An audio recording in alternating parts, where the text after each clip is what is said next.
Hi everyone, it's Kristen. So since the Madam Web movie is coming out soon, I thought we would talk about Spider-Woman. And even though this particular Spider-Woman, Jessica Drew, I don't think is in the movie, but still I thought she was important because she is basically where all this started, all the Spider-Woman or the Spider-Women after her came from. Because Julia Carpenter, who is in the movie and is the second Spider-Man, she wouldn't exist, I don't think, if not for the first Spider-Woman. So I just wanted to talk about her today. I looked through my comic book collection thinking, I don't think I have a Spider-Woman comic from, from back in the day. Because, of course, her newer um, when she rejoined the Avengers and everything, the 2000s.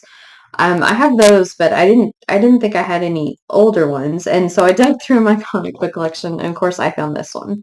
And you can see why I got it, because she's facing the X-Men. It's a Spider-Woman, her deadliest foes, X-Men, the X-Men.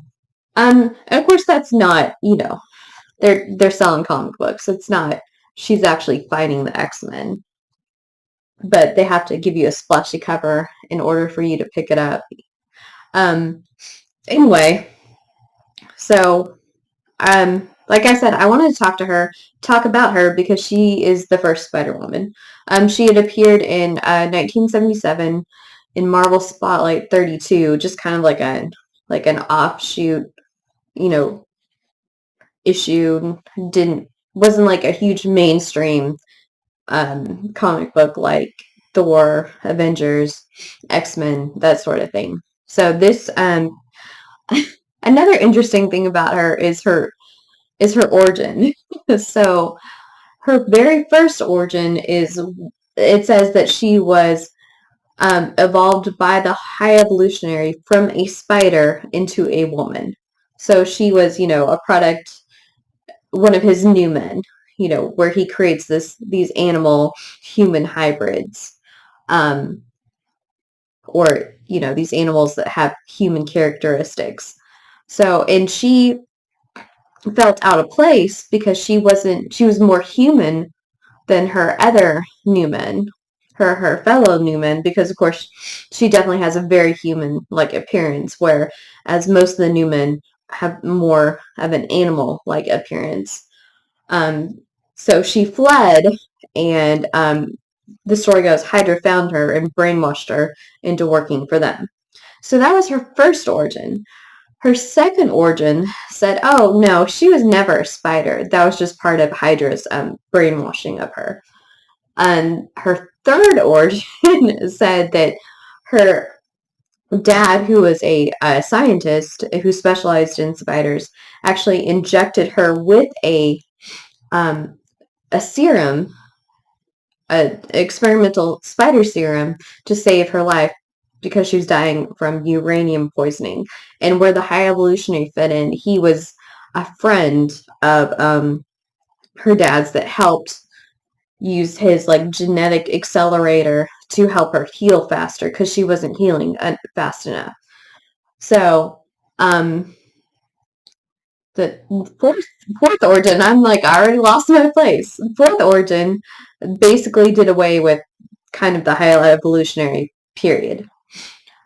So she still, the one thing that stays consistent is that she was brainwashed, and she goes to work for Hydra because of course they like the whole villain to hero redemption story, which I totally understand. I get that.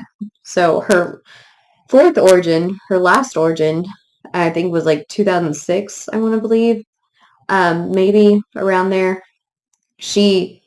Her dad was like a Hydra scientist, but he was not a nice guy, like at all, at all.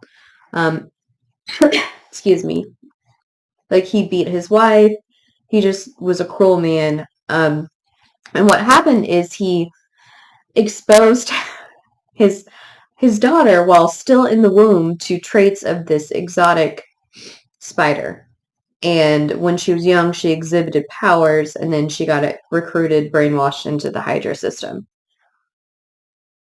Anyway, and another notable thing about her is that she was the very first hero to be replaced by the Skrulls during Secret Invasion. And not just replaced, but she was, replaced by the Skrull Queen herself. So that's like kind of, I guess, her more recent claim to fame, I will say. So this one is from 1981, and this was from her limited series. This is 38 of her series. I think this series went to 50. So we open with Spider-Woman being arrested. Because in the last issue, what happened is that Black Tom Cassidy and Juggernaut, along with Siryn, robbed the San Francisco Mint of vibranium. And so she had taken down Siryn and Black Tom, but she was surprised by Juggernaut and she was knocked out. And so the police found her, at the Mint, and so they arrested her. So she slips out of her handcuffs, and this is just them recapping what happened in the last issue. And I would like to point out, Siryn at this time, well, we'll get to that in a second. So she leaves, and she flees the scene. She changes into Jessica Drew because people don't know that she's Spider-Woman. And someone is watching her while she does this. Like, they know that she's Spider-Woman. So her friend Lindsay is having a party. So the X-Men show up to this party.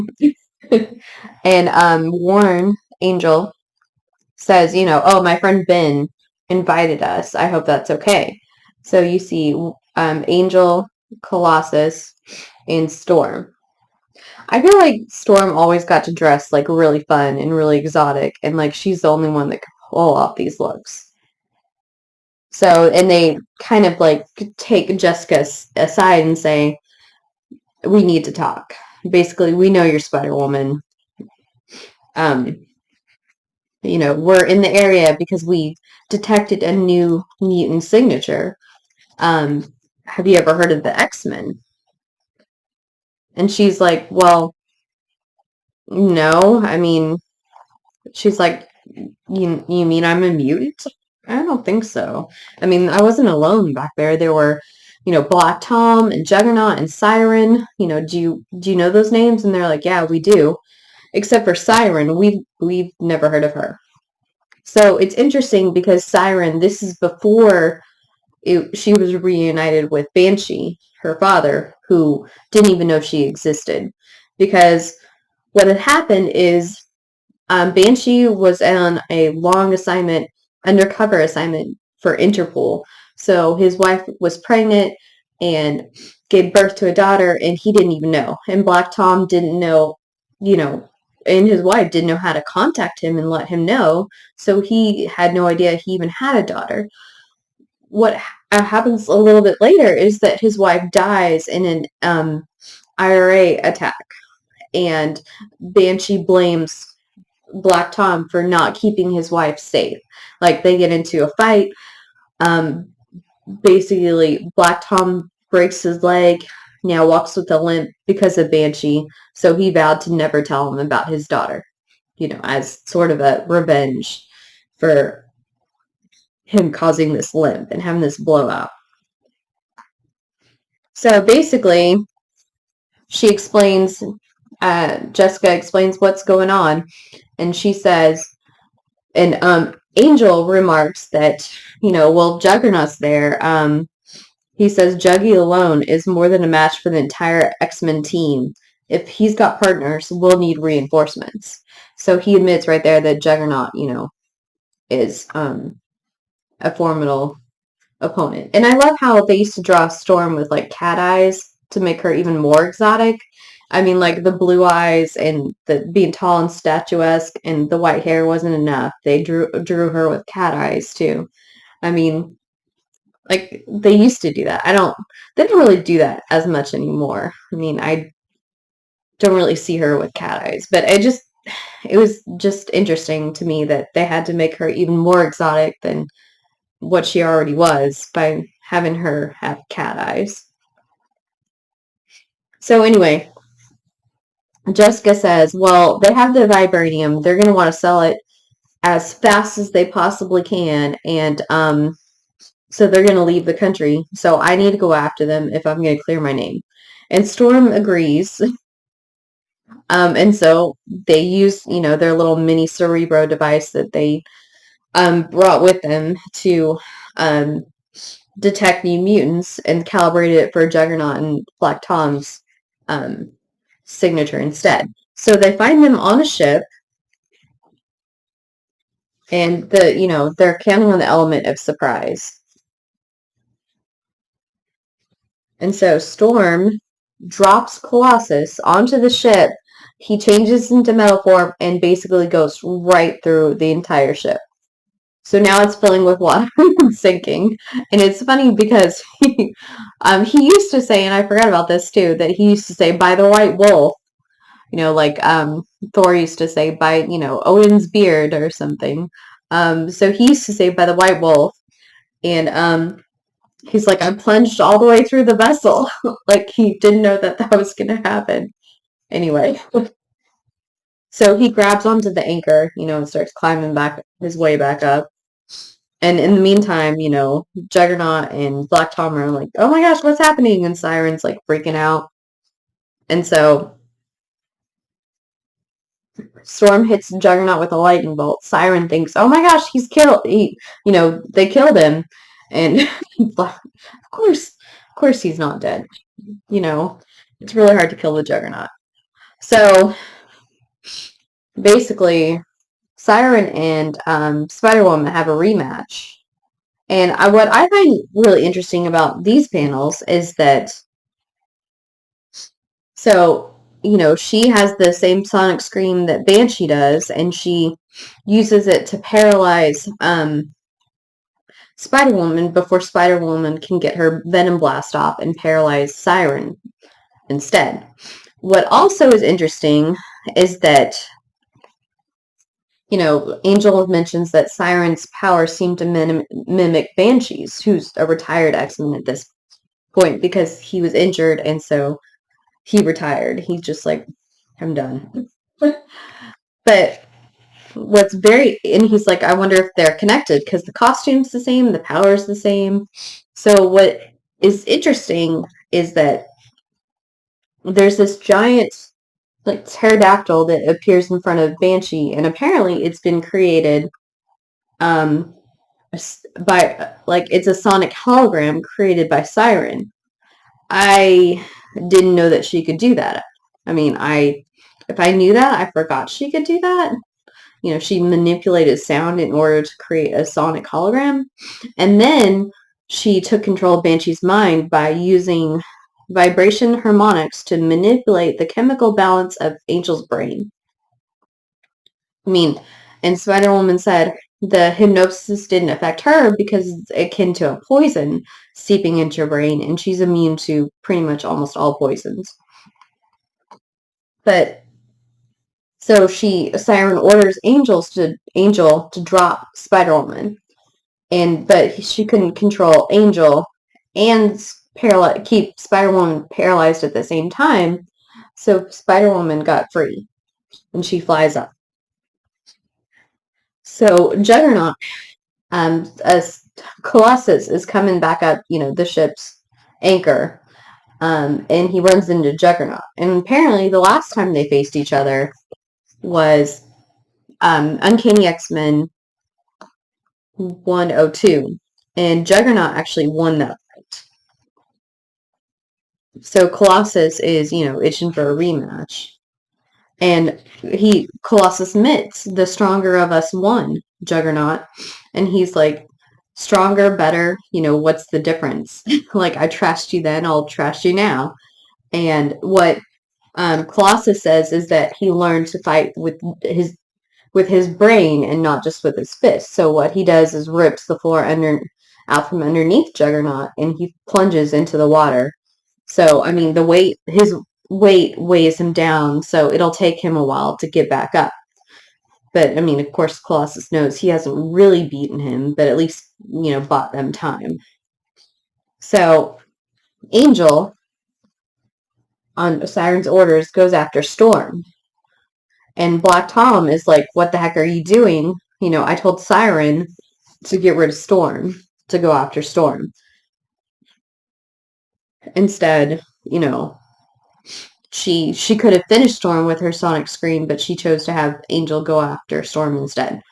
So he uses his mutant power, which is like bioenergy, which he focuses through his body and then focuses through the shillelagh he always carries. And he zaps her, but she evades it, but the blast causes like debris from the ship to go everywhere, and she gets hit in the head with shrapnel. So, and then we see Black Tom going for Storm, and he goes to, hit her again with his bioenergy blast, and Colossus steps in front and acts like it's nothing, because Black Tom is like, he says, my bioblast can wreck a tank, and Colossus says, I am no tank.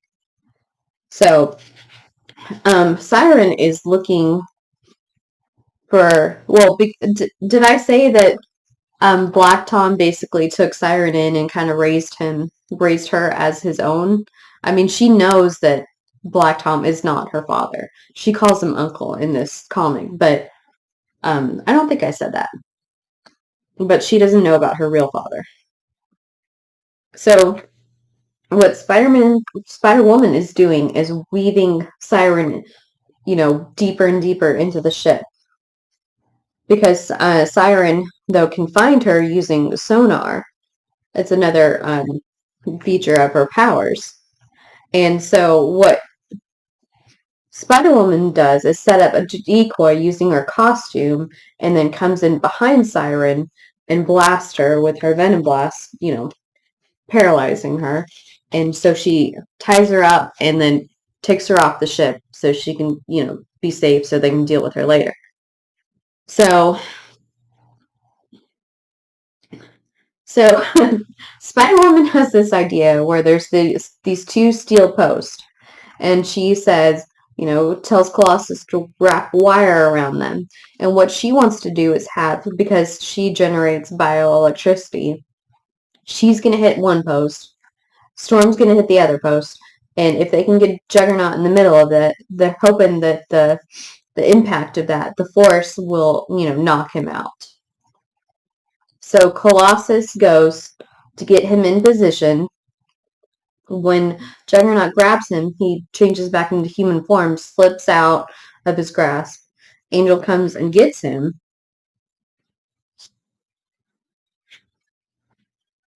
So, and they use basically all of their energy in order to heat up these two posts behind.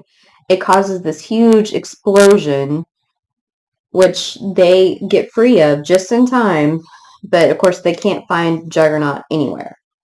Like, of course, I'm sure he's not dead. Well, obviously he's not dead, but they can't find him. So they're like, okay, well, I mean, we can't find him.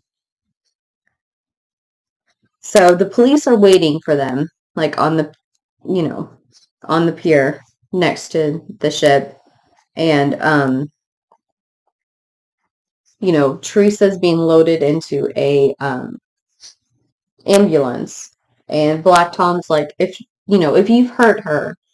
And Jessica says, well, she's only stunned. The effects will wear off in a couple hours, but, you should have thought about that before you even dragged her into this. I mean, she's just a kid. And Black Tom's like, you're right. I mean, and then he tells the police, Spider-Woman and the X-Men and Siryn had nothing to do with this. It was my fault and my partner Juggernaut, so I take the blame. So he basically hands his niece over to Storm and says, please take good care of her. And it's interesting because they pose a debate at the end because, the police are still, yeah, they let Spider-Woman go, but everyone remembers when she used to work for Hydra and she was a criminal. And so he's like, the police officer says, superheroes, superpowered people, vigilantes, they don't enforce the law. We do, the police. And, he doesn't say thank you. And the X-Men are like, well, wow, at least he could have said thank you. And Spider-Woman's like, well, he's just trying to do his job, but he proposes a question, like, if our abilities set us apart from humanity, so does that mean we should operate outside of society as well? And then Storm says, and yet, my friend, does our lack of official sanction mean we should stand idly by when society is threatened? So that's a good point, and that's kind of one of the basis of why the X-Men, help out humanity as much as they do. Because yes, they're different. Yes, they're set apart. And yes, they can't operate in normal parameters, of the government, but they still believe it's their duty to help those who that they can. So then we see Spider-Woman as Jessica Drew, and she talks about how she got a letter from Storm saying that Siryn's going to be reunited with her father, and that's in X-Men 148, which I actually have, which, I will do a video of that um, if you want to kind of see the reunion. It also, um, wow, I can't talk all of a sudden. That issue also features Dazzler, who, of course, is one of my favorites. I mean, and it's fun to see her because, of course, Dazzler didn't join the X-Men until um, Uncanny X-Men 214. We talked about that. So it's fun to see her just kind of pop up before she joined. So anyway, she talks about how this being a private eye is the best way for her to contribute to society, and yet, and yet contribute to society because she gets to operate within her own rules as a PI.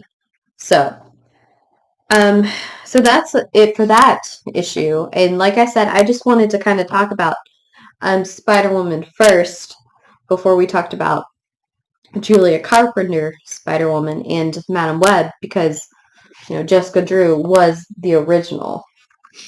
And I mean, even though she started out as just Marvel wanting to not, lose that Spider-Woman like license basically, they didn't want anyone else to use that name. She turned into a more popular character than they realized, and that's why I think her origin's been redone so many times. So I hope you will join me for when I talk about Uncanny X-Men 148, which is pretty much a continuation of this story. And I hope you join me next time, I think, for talking about Spider-Woman, who will be in the Madam Web movie and, in conjunction to that, Madam Web. So until next time, bye.